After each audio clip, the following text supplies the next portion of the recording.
Hello and welcome to another episode of The Other Side of Sales. I am Kasey Jones. And I'm Ashleigh Early. So today we want to talk a little bit about what it's like getting criticism or quote feedback that you feel like is sexist or racist or discriminatory in some way. And what has prompted this discussion is hopefully you all have seen this by now, but we are a big fan of Rachel Mae, who she works for Keenan and the whole Gap selling, and she's an absolutely like brilliant woman sales leader, and is very outspoken in a way that we very much appreciated. And she shared a really phenomenal and impactful LinkedIn post on Friday. And she has actually started a new sort of movement that Ashleigh and I immediately joined on, Fiercely Female Fridays, new hashtag.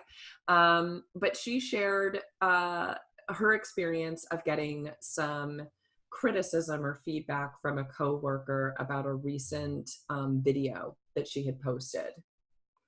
So we're going to put a link to the actual post in the show notes, but this is, I think, so well written that I'm just going to read it verbatim.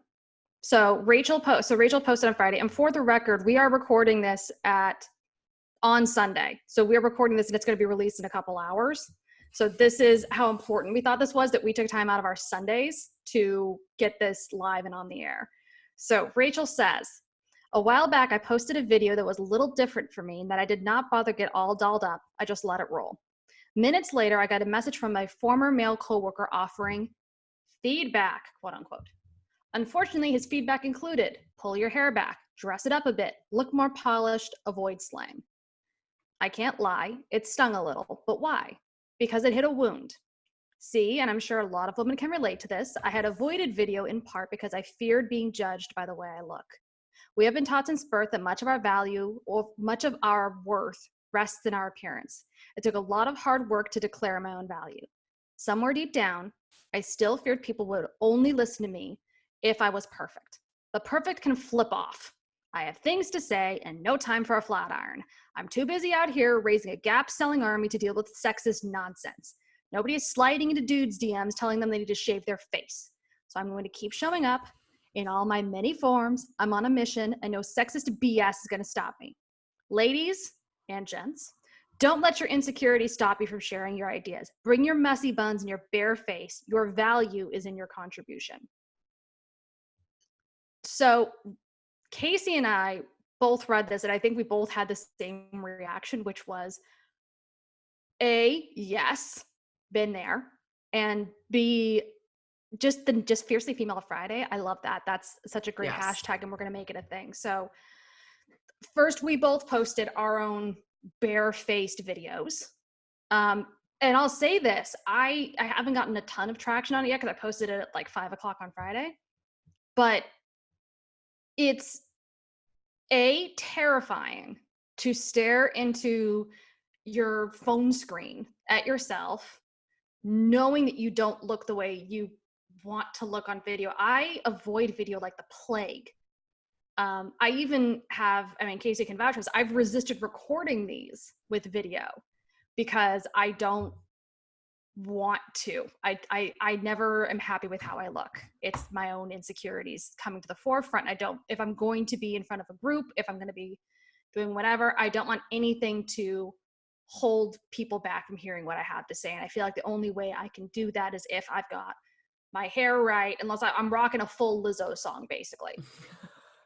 And to do something barefaced with terrible hair, looking like I got about 5 hours of sleep the night before, which I did, with my seized up neck because I'm stressed out about life, because that happens, on a sofa in a messy room, was terrifying. But the moment I posted it, it was so freeing. Yes. To say, yeah, I don't look good right now. I'm not happy with this, but I'm not going to hold myself back because of my own insecurities. And if somebody doesn't like what I'm saying, great. Say you don't like what I'm saying. But don't you dare try and come for me because of how I'm looking when I say it. Three cheers to that. And I keep thinking about how many of us are limiting our potential and our opportunity because we're worried that like we're not presenting things in the perfect package. And I am fairly comfortable with video, and I'm not really sure why, because I'm not really the queen of selfies. That's never really been my thing. You'll see I hardly ever post on Instagram and all of that. But Instagram is just our dogs, basically. yeah, pretty much. But I think, but I still very much feel this pressure to come across in a certain way. And one of the things that really frustrates me is you'll see on LinkedIn, there's this like huge difference between the men that post things regularly on LinkedIn and the women that do.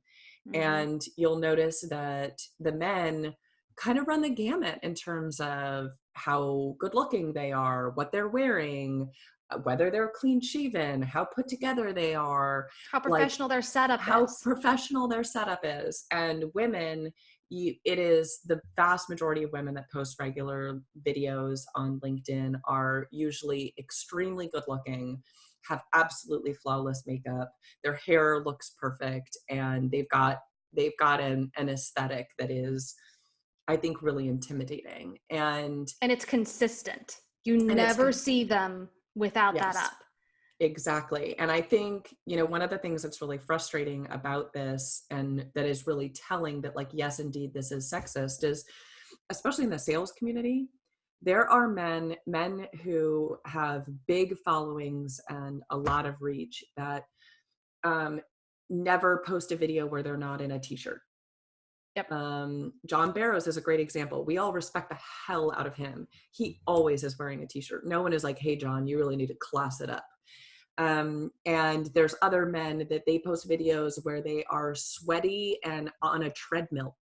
Yep. There are like, or they're walking down a busy street and the sound quality is not great, or yeah. And I don't think that they get the same feedback, and maybe they get, hey, the sound quality wasn't great on that, but I guarantee you they do not get, hey, you really should be more dressed up, and you should really dull yourself up more and get your hair did before you do a video. Like, they're not getting that feedback. And the fact that women do is a big part of why there are just fewer women making these videos on LinkedIn, because we're all worried about getting that same feedback, and we're all worried about being judged by how we look instead of what we are saying. Well, and I think part of that comes from, this is something that I think, and I really hope I'm wrong here. Gosh, do I hope I am wrong. I think because this is something that most women or people who identify as a different gender or have something that is not straight cis about them have experienced. Yeah. I mean, before we got started recording, I told you the story about I did nerd alert. I did speech and debate in high school. I was really good at it. I almost made it to nationals a few times. I was runner-up state champion a few times. Like, I really enjoyed it.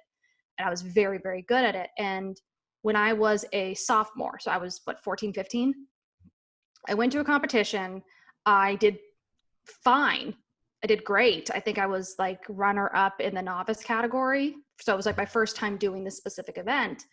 And my coach pulled me aside afterwards. My coach was a really good man. He pulled me aside and he said, because you always get scorecards at the end of these events. And he said, you are going to be short one scorecard, and I want to tell you why. I'm not giving you this scorecard because this third judge, his ratings are utterly irrelevant to you, because his comments on the back where you have a space to write like sentences, he called you a dumb blonde. And therefore, everything else he says is irrelevant. And I want you to know that he's already been banned from judging any further competitions. He had no right to say that. And regardless of him, you still got the result that you got. And he said, I don't want you to stress about this. You did great. You should be nothing but proud of yourself, but I want you to be aware that this happened. We thought about it. I went to him the next week and I said, okay, well, is there anything I can do to avoid that happening again? And he came up with the idea of, and actually, to be fair, I'm not sure if it was him, me, or somebody else on the team, but we came up with the idea that I should get myself a pair of glasses. I have perfect vision. I don't need glasses, but I got myself a pair of fake glasses and I wore them to competitions. I never got that feedback again. Oh. And when I graduated high school, this coach pulled me aside and said his biggest regret is that he let me keep wearing the glasses, because he didn't want me to have any doubt in my mind that I was winning because I was good and not because people only took me seriously with the glasses. And I didn't mind, but it taught me that lesson of sometimes people can get hung up on things and miss the message if your appearance isn't right. Yep. And that's stuck, and it's still something I deal with. If I'm going into an interview, if I'm dealing with anything else, I want my appearance to be right so that the deck is no further stacked against me than it needs to be. So it's not any harder than it needs to be. And you hear people do this, talk about this a lot when it comes to women, and especially when it comes to makeup. I used to wear makeup every day. I used to wear heels every day, and I view them as my armor. It's what gave me a lot of confidence, and that's great. I wore that for me. I didn't wear it for anybody else. I wanted it for that confidence. But as I get older and as I become more professional as a salesperson, as I take more pride in my skills, it's actually made me need and want to do those things less. Yeah. Because I don't know, maybe I'm just old and I'm tired of it. Like I'm confident in my hair and being more barefaced than I was when I was in my 20s. Or I don't know, it's not that I'm more confident, but I care less and I trust myself more to say what I need to say and to be heard. I think here's the difference. It's that as you get older, you get more confident in like the deeper things. So It's not necessarily that you present more confident, but it's like I'm more confident in my skills and my expertise and my know-how. So I don't feel like I have to make up for that by being more confident in my appearance. Yeah. And I'm right there with you where I wear less makeup, I am more casual, like I am, all of those things because I am more confident about sort of the quality of work that I'm able to do, my expertise, my knowledge about things. And so I I have few fucks left to give, right? And like seriously, it's like no, I'm more comfortable kind of being out on a limb and standing up for the quality of my work and the depth of my character. Yeah. Right. And I think it's important here to make a quick distinction. If you choose to wear your makeup, to do your hair, to dress up to the nines, so much respect, because I can never figure that stuff out to begin with. But as long as it's, I hate to say for the right reasons, but like if you're just doing this because you really love it, like I'm thinking of someone in particular, and if they hear this, they're going to know I'm talking about them. Everything is designer, Gucci bag, Louis Vuitton bag, Gucci shoes, the whole thing gets her, like it is a priority for her, but it does it because she just loves it. Yeah. She loves the act of dolling up and having her eyelashes done and her makeup right. It's part of her self-care. Yeah. And she's stunning. She's stunning without it. But it's the sort of thing where it's a part of her thing and who she is, and she loves it. And that's fantastic. But yeah, it's about what's right for you. It's about like, how do you feel best in your own skin and not based on what other people's perception or opinions are. That's what we're talking about today. And I do think here is the challenge, is that it is a fine line where it's like, you know what, if you work in finance, if you work in a more old school industry, the expectations are going to be that you're a little bit more formal. And if you have to find that line of like, what is appropriate for the environment in which you work and what is true to yourself. Yes. And depending on where you work, that line is going to be a different place, right? Like I've worked at tech startups. So yeah, I am more casual. And like my parents cannot believe that I wear my nose ring and I have visible tattoos when I go meet with prospective clients. And it's like, you know, I work in Portland and I work in tech. Like, nobody cares.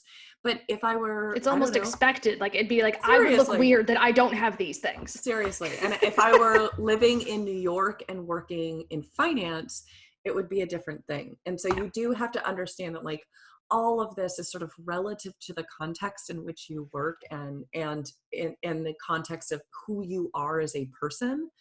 But I think we all have experienced, maybe we all haven't, but a lot of us have experienced, when you get the feedback, the criticism that is sexist or discriminatory in some way, and you've got to figure out, how do you process it and how do you respond? Pause, because that was a nice little breaking point. Michael, please tell us this was a good place to stop and insert an ad. By the way, if you haven't listened to last week's episode, he added some drops, because apparently I got some of the stats about Bangladesh completely wrong.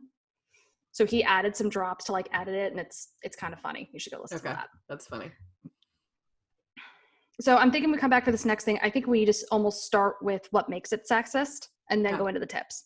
Okay.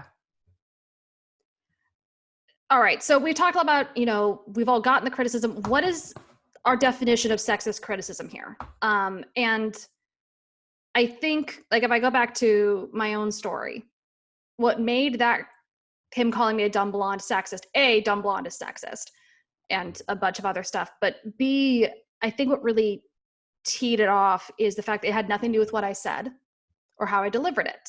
If it had been feedback around, you need to watch your inflection because you don't sound like you're confident in what you're saying, and like every sentence is a question, that's legitimate feedback.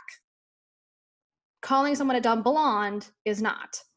So I think, anytime it gets really personal, and frankly, there's a great Greta Thunberg quote about this, where she basically is saying, like, you know, and I think it was in reference to something that Donald Trump said about her. And she was like, she said something along the lines of, you know, you're winning if they don't have an argument against what you're saying, but they have an argument against you as a person. And that, like, that's a sign that they're kind of grasping at straws. And so, I mean, obviously that's sort of an extreme example, but I think if it is, it's not about your work, it's not about the, you know, efficacy of what you're doing, but it's about sort of how you present, or something that is a lot more superficial. I think that's a really clear sign.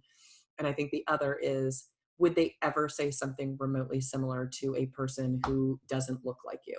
Yeah. To a man, to a white person, to a straight person, something like that. If the case is no, they would never say this to someone who wasn't like me, it's probably discriminatory in some way. And the other thing I'll say too is, pay attention to your gut. I don't know about, you know, I don't know about you, Kasey, or anyone who's listening. I tend to instinctually assume people aren't trying to piss me off. Yeah. So somebody will say something, I'll feel hurt by it, and I'll immediately start justifying it and saying I'm being overly sensitive, or he didn't mean it like that, or something there. So give yourself permission to also, like, process things, pay attention to that gut, and be like, that stung, I wonder why. Yeah.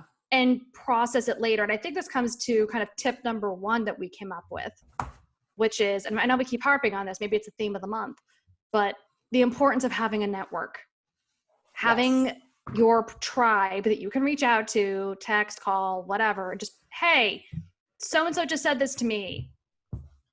What do you think? You know? And here's the deal. You try not to lead the witness. Try not to be like, I'm so pissed, da da da da. But be like, hey, I just got this feedback. What do you think? Because you're gonna get a more sort of nuanced answer from your friends, from your network. And sometimes, yeah, you did do something that isn't really that professional, and you need to adjust it. And, like, it is really hard to navigate when it feels sort of gendered or racist or whatever, and when it is totally justified. And sometimes, to be honest, it's kind of a little bit of both. And things are really hard to navigate. So the more you can at least present the situation in an objective way, so that you can get some real kind of feedback from your sort of trusted group. But it goes back to what we keep talking about, of like this sanity check of like, you want to ask like, hey, what do you think about this? Is this justified? And then how would you respond? Yeah. And talk through your response. One of the things I learned early on is the value of a role play. Not just for scripting, but even for dealing with situations like this where maybe you did something that hurt somebody or somebody did something that hurt you. Heck yeah. Role playing that stuff with your girlfriend or your tribe and saying, okay, can I just talk this conversation through with you? Just that little bit of confidence of having done it before, it's so much easier to navigate in the moment and helps you keep your emotions out of it. Yeah.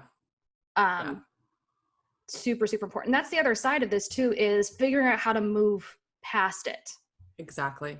So, and that really comes to sort of our second point is like, you want to look at what is the problem that they're giving you feedback on, and can you find another way to solve it? So, okay, so somebody calling Ashleigh a dumb blonde, like, okay, she's not going to start dyeing her hair just to appease these, but like, and still maybe the wearing glasses is maybe not the needed solution, but it's a workaround of like, okay, this is a way that she can kind of address this and in a way that isn't wholly offensive. And so there might be some of these sort of workarounds, like, are they giving feedback on a legitimate problem that you can find a less sexist or racist way to solve it? Yeah, and the issue that I had now looking back on it was I do think my issue was I was presenting as a 14-year-old girl, which I was. Shocker. Yeah, 14-year-old girl with really frizzy hair that used to be significantly blonder. Joys of getting older. But let's put it this way. I had teachers who called me Hermione before the movies came out. I'm not even kidding there. But the problem I had was that when you're trying to create logical arguments in that situation against predominantly guys, it just didn't work. Yeah. So, and it's funny, like, as we're talking about this, like, I realized that's when I started lowering my voice. Yep. This is not my natural pitch. We've talked about that before. So that might have been a better answer to the solution of personality type versus personality type. It looks, for what better or worse, it looks different. It's not my appearance, it's the diction that needs to be adjusted. So, kind of try to figure out what is the problem they're solving or they're saying is a problem. Is it something to do with how you're using your voice? Is it something to do with how you stand in front of a room? One of the most common issues people have, I found, with being taken seriously in presentation is body language. Yep. And that's something that a lot of women I know struggle with. It's really hard to force your shoulders back and stand up straight when you're in front of a room. It's really easy to want to cower. Is it something to do with how you dress? Is there, are you coming in a little bit too casual for an office that demands a higher level of dress, or clients that expect that? Or it can also be something where it's like, are you dressing a little young? Yep. Is it making it easy for people to not take you seriously? And so, like, and I get it, it is a really fine line of figuring out what stuff do you take to heart and learn how to adjust. And it can be really easy to be like, oh, well, fuck them. Like, it's really easy to do that. But guess what? If they're having that reaction, I guarantee a bunch of other people are. And there might be something to it. So I'll give you an example. And this isn't really like a sexist thing, but I am awkward in a group of people where I don't know anyone. So if I go to an event, I am usually kind of quiet and I sort of stand in the corner and I don't talk to anybody. And because people have seen me when I am in a group of people that where I know them, I come across as very confident. The way I come across in those like big groups is people think that I seem aloof and bitchy. I am not an aloof, bitchy person. I'm sort of an awkward one. And for years I would be like, well, fuck these people who all, think that I'm not think that I'm a bitch, whatever.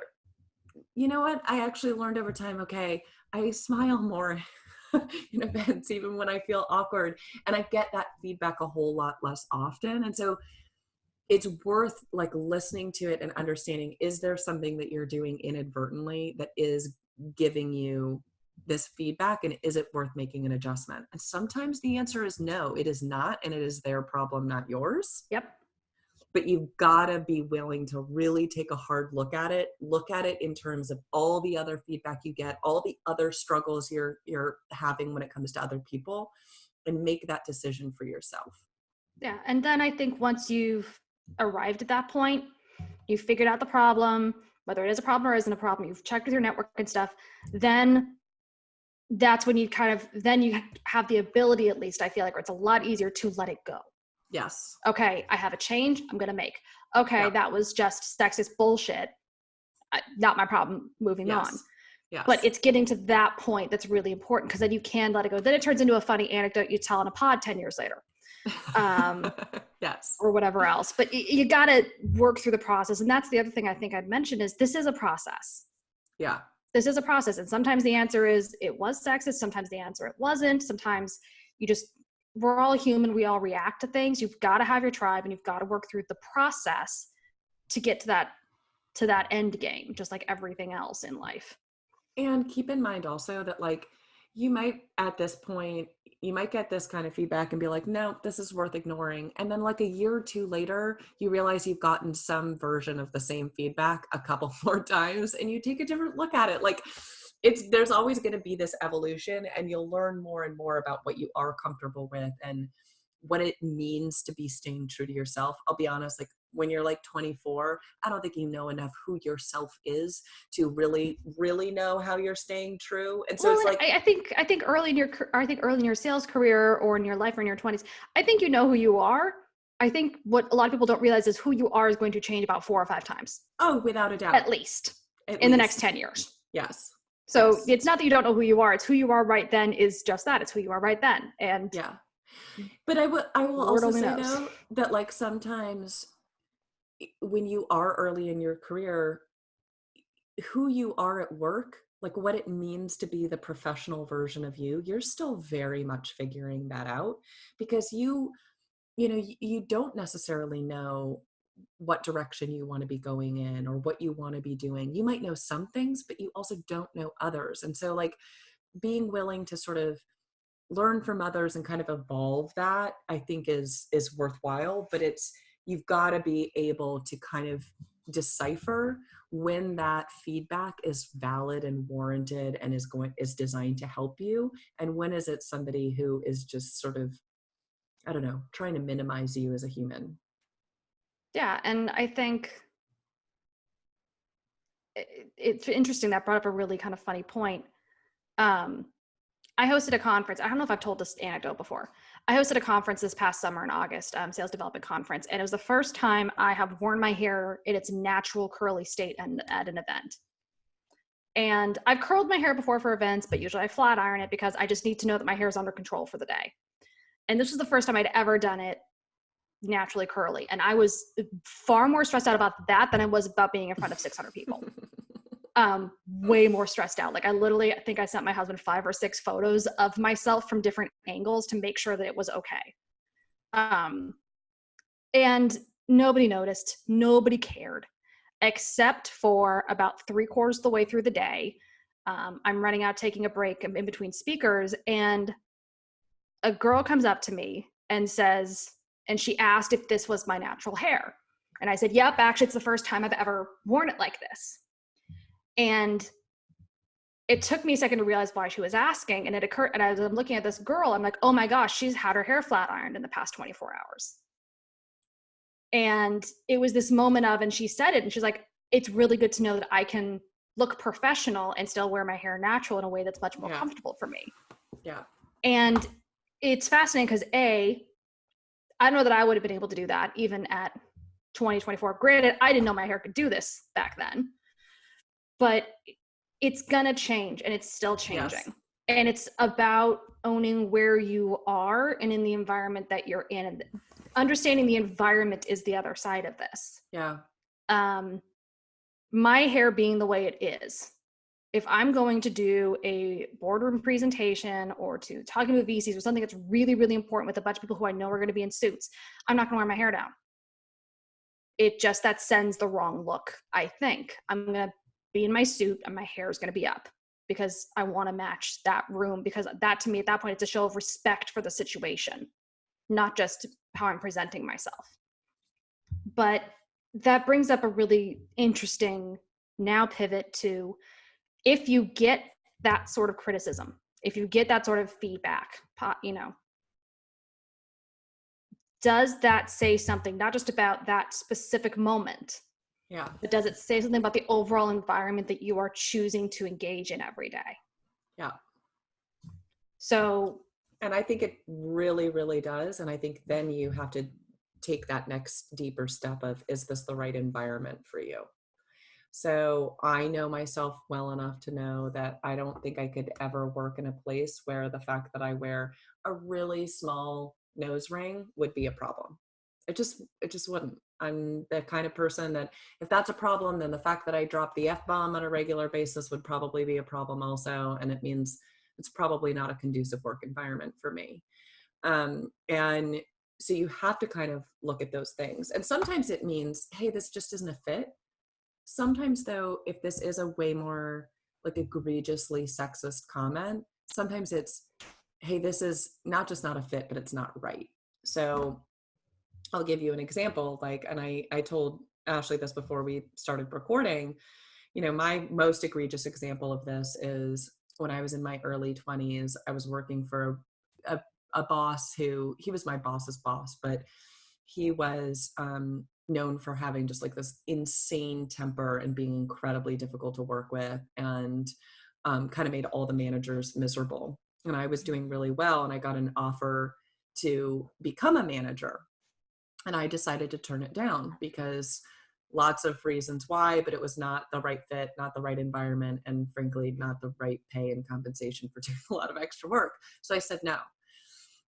As soon as I did that, he started giving me very frankly sexist feedback. So I would get full page memos about how I would be a more effective salesperson if I smiled in the office more. And this was at the time when I was outselling my 7 male peers combined.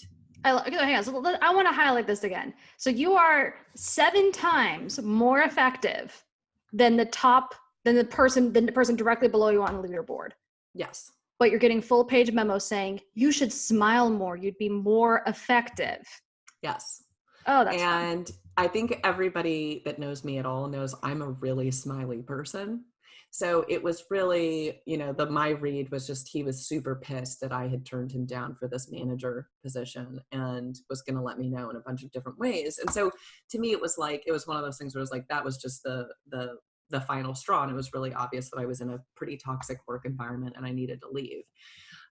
That's a really extreme example, but I know other people that have similar stories of, you're getting this criticism, you're getting this feedback in a really toxic way, in a really toxic environment. And it's a sign that like, this is not going to be the right kind of work environment for you to thrive. And so, okay, it's a sign that like, it's time to start figuring out your exit strategy. And I think that's a good point for your tribe as well, because it's interesting. When I was an SDR, I hit a point where I hit a slump, like everyone does. Yep. And I went to my manager and I was like, hey, what else should I be doing?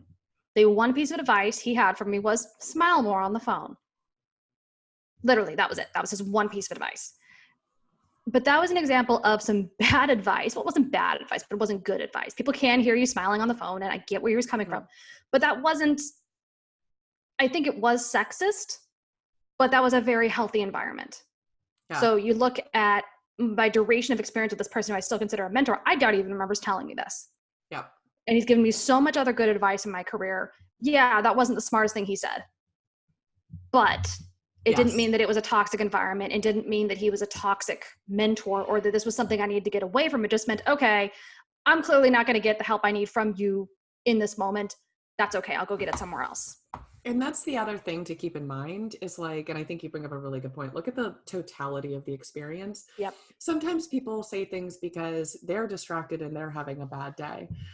Sometimes they say things in a way where you just don't really get the right message that they're trying to communicate.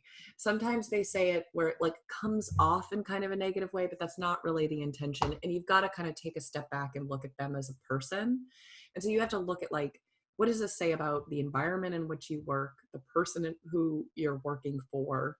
And again, and I sort of, I feel a little bit badly as we go through all of this, because pretty much every answer we're giving is, well, it depends. It's really, really complicated. Well, but life is complicated. Life is really complicated. Life is complicated. And people are really complicated. And how you interact with people is even more complicated. And so it does require this like willingness to look at the situation as objectively as you possibly can. And if you can't be objective, to pull in people who can be, which is okay. Which is better than okay. It's most of the time we can't be objective about our own shit. So the more you've got this kind of group of people where you can kind of ask them for their opinion, the better off you're going to be. Secondary pause for ads. We're getting good at this. You're getting good at this, but yes. Yeah. It's funny because I know he's going to be listening to this while we're watching football in 20 minutes, and I can just see him turning around to me on that sofa behind us and going, like, her eye rolling at us. I can just see it already. Now he's going to start laughing. All right. Okay. So now we just got to do is like, when is it bad enough to report? Yeah. CYA. And then close it out. Do we want to mention anything in terms of announcements? I think we announced the drawing. I think we announced Galentine's and the drawing for Galentine's thing.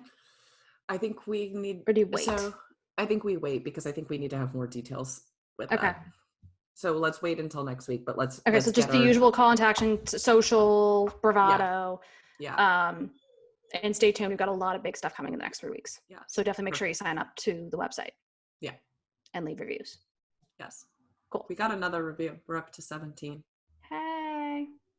I've started asking people every time someone says they like the pod, I'm like, leave us a review.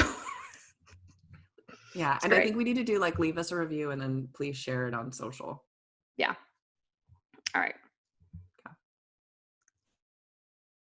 All right. So we've talked about 1.5 million situations, and our answer is always, it's complicated. Life is complicated. It depends. The one thing we haven't talked about is, at what point do you report it? At what point do you go to HR, or do you start looking at other remedies? Yeah. So what do you think? I think there's a couple of things you need to think about. One is understanding, is this really indicative of the culture of the entire company at which you work, or just the person that you're working for, or the person who has said this, or your particular department? Because here's the deal. If you feel like this is really indicative of the culture at the company in which you work, I don't know that reporting it is going to get you very far. And I think reporting it is more likely to cause some problems. And unless it is like truly egregious, your likelihood of them, I don't know, doing anything to really rectify it is pretty slim. And we'll do more episodes specifically on reporting and harassment and stuff like that, the legal obligations. But I mean, something I feel like I need to point out here is just to constantly remind people, HR exists to protect the company. Yes. Not to protect you. I don't care what the HR team is called or how much a company sets employees first. HR exists to protect the company. So if this is a cultural thing, then HR is not going to help you. No, HR is risk mitigation. Yep. First and foremost. And in my experience, and from a lot of other stories I've heard, in a lot of these situations, HR is actually might make it worse for you. And agreed. I don't want to say that that's across the board at all, but it's something to kind of keep in mind. And so you have to look at like, what is the culture of the company in which you're working? Like, do you think that they would actually take this seriously? And is it worth kind of bringing it up? And so again, it's going to be this sort of weighing of the pluses and the minuses, the pros and cons, and figuring out what is sort of your best bet for moving forward. So kind of the 3 things I think of is, if we're dealing with sexist feedback specifically. Yeah. The things that come to my mind are the severity. Yes. How egregious was this? Was this, you need to smile more? Or was this, you need to wear different tops, your boobs don't look so big? Yes. You know, or something like that, or, you know, something really terrible. Yeah.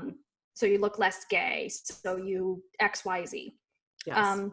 You need to look at the frequency. How often does this happen? Is this the first time it's happened? Is this the 10th time it's happened? Yeah. And the last thing kind of goes into that same thing that you talked about is the ubiquity. Is everyone doing this? Are you seeing this constantly across multiple people, or is it just one person? And depending on how far the needle moves on each of those three things, it should become pretty obvious what you need to do. But the thing I want to stress, kind of along the same line with remembering that HR is there to protect the company, no one is going to protect you but yourself. Yep. One of my favorite acronyms in sales is CYA. Cover your ass. Yep. Do not do anything like know your rights, do your research, lean on your network. Make sure you know what you're signing up for, reporting or not. And again, we'll talk about this a lot more, but you also owe it to yourself to protect yourself from a toxic environment. And depending on the egregiousness of the situation, it might be worth it to see if you can find a lawyer who you can just ask for their opinion and ask if it makes sense moving forward in a more kind of formal fashion. If it is really bad, there are always lawyers that are willing to kind of take that initial call for free and give you some advice on what you should be doing. Do it. Be quiet about it, but do it. The two things to keep in mind when it comes to legal counsel and support and stuff like that. One is once a lawyer takes your money, everything you say is protected by client privilege. Oh. That's one. Two, documentation trumps all. Yes. So, and timely, it's called contemporaneous documentation tops all. If something like this happens to you, one of the best things you can do is shoot a text to a friend verbatim with what they said and where they were when you said it. Yep. Because that stuff, if the shit does hit the fan, you've now got a witness, even though they weren't there, but within a minute or two, and it's time-stamped. Yeah. That sort of stuff is the difference between winning a case and losing a case, or being protected by whistleblower protections and by reporting protections and not. I'm not saying be paranoid, but kind of went back to what I said at the beginning, listen to your gut. If something doesn't feel right, reach out to your network. I'd start with text because it's time-stamped and I'm paranoid. I hang out with too many lawyers. But at the same time, just having these conversations can make all the difference in the world for your sanity. And in this. Don't, I agree with you about text or personal email. Do not do it on your work email. Do not do it over Slack. None of this happens in the company domain. Yeah. And if you're really concerned about something, do not talk to another employee about it. Yeah. Because you're just going to bring them into a fight that you're doing them a kindness by not involving them. Yeah. The only exception to that is if they heard you get that feedback. Yes. That's the only exception. In that case, it might not be a bad idea to jump on the company server and say, hey, I felt a little uncomfortable that so-and-so gave me this feedback, and get them to acknowledge that they heard it too. Yeah. But again, and I think we've all gotten sexist feedback. Again, it really comes down to when we think about reporting and those tragic next steps, it really does come down to severity, frequency, and ubiquity. If in the majority of cases, sadly, it's not going to be that bad, I think. I mean, Kasey and I both shared a few cases where it's happened to us. Yes. But the fact of the matter is, it's going to happen. And I'm sure guys have had this happen too, where it's like, I don't know. I'm sure guys have gotten some things like this. I don't think it happens nearly as frequently. No. But I want to acknowledge the content of what you say is what matters. Yeah. And look, here's the other thing that I think came up in the thread in response to Rachel's post is there were several men who were like, is this really sexist though? And this is another thing that I really want to point out for anybody that's listening. It is not up to white men to tell you what is sexist or racist. Okay. It's just like if a Black person feels like something like an experience or something that was said to them has racist undertones, it's not really a white person's job or place to assess whether that is racist or not. And I think the same goes for women. Sure, maybe that person who said it didn't think it was sexist, didn't intend for it to be sexist, But there's something to be said for the person who is on the receiving end of something discriminatory. They are going to be a better judge of what is discriminatory than, the reverse. And so and discriminatory does not mean you're a bad person, does not mean that person is a racist. It doesn't mean you can't work for them. We're human. We all make mistakes. The difference is, do you learn from them or not? Yes. And like, it doesn't mean that there's malicious intent, but I only point this out, one, so if you experience something like this and someone is telling you, no, that's not racist, that's not sexist, you can look at it as far as like who you are asking. But also think about this when it comes to what you are saying to others and their reaction.